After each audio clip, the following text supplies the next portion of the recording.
أعوذ بالله من الشيطان الرجيم. بسم الله الرحمن الرحيم. إذا وقعت الواقعة ليس لوقعتها كاذبة خافضة رافعة إذا رجت الأرض رجا وبست الجبال بسا فكانت هباء منبثا وكنتم أزواجا ثلاثة فأصحاب الميمنة ما أصحاب الميمنة وأصحاب المشأمة ما أصحاب المشأمة والسابقون السابقون أولئك المقربون في جنات النعيم ثلة من الأولين وقليل من الآخرين على سرر موضونة متكئين عليها متقابلين يطوف عليهم ولدان مخلدون بأكواب وأباريق وكأس من معين لا يصدعون عنها ولا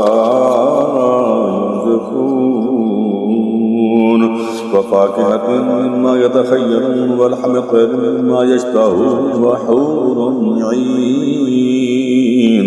كأمثال اللؤلؤ المكنون جزاء بما كانوا يعملون لا يسمعون فيها لغوا ولا تأثيما إلا قيلا سلاما سلاما وأصحاب اليمين ما أصحاب اليمين في سدر مخضود وطلح ممدود وظل ممدود وماء مسكوب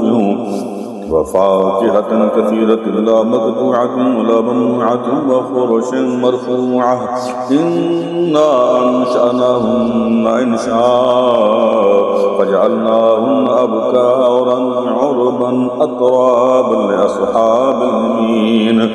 ثلة من الأولين وثلة من الآخرين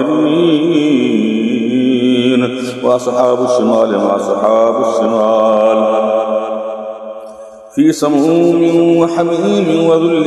يحموم لا بارد ولا كريم إنهم كانوا قبل ذلك مترفين وكانوا يصرون على الحنث العظيم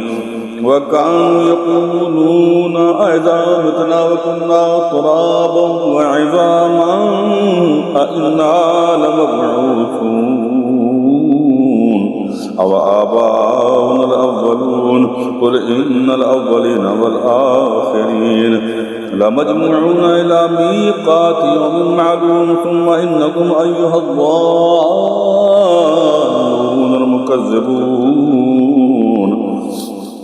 لآكلون من شجر من زقوم فمالئون منها البطون فشاربون عليه من الحميم فشاربون شرب الهيم هذا نزلهم يوم الدين نحن خلقناكم فلولا تصدقون أفرأيتم ما تمنون أأنتم تخلقونه أم نحن الخالقون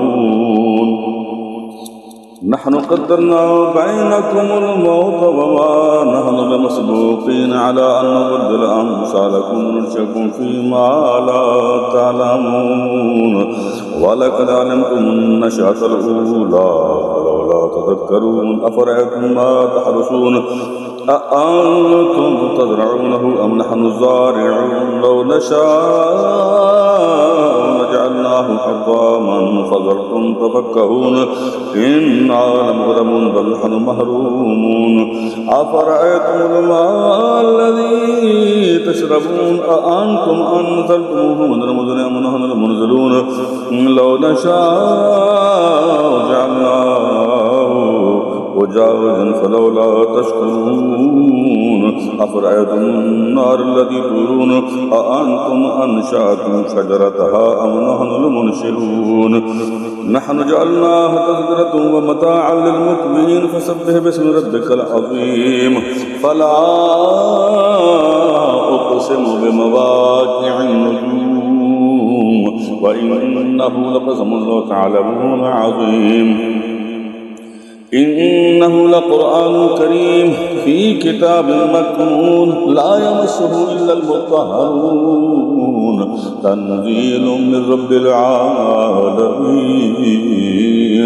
أفبهذا الحديث أنتم مدهنون وتجعلون رزقكم أنكم تكذبون فلولا إذا بلغت الحلقوم وأنتم حينئذ تنظرون ونحن أقرب إليه منكم ولكن لا تبصرون فلولا إن كنتم غير مدينين ترجعونها إن كنتم صادقين فأما إن كانوا من المقربين فروح وريحان وجنة نعيم وأما إن كان من أصحاب اليمين فسلام لك من أصحاب اليمين وأما إن كان من المكذبين الضالين فنزل من حميم وتصلية جحيم إن هذا لهو حق اليقين فسبح باسم ربك العظيم آمنت بالله وصدق الله مولانا العظيم وصدق رسوله النبي الكريم الأمين ونحن على ذلك لمن الشاهدين والشاكرين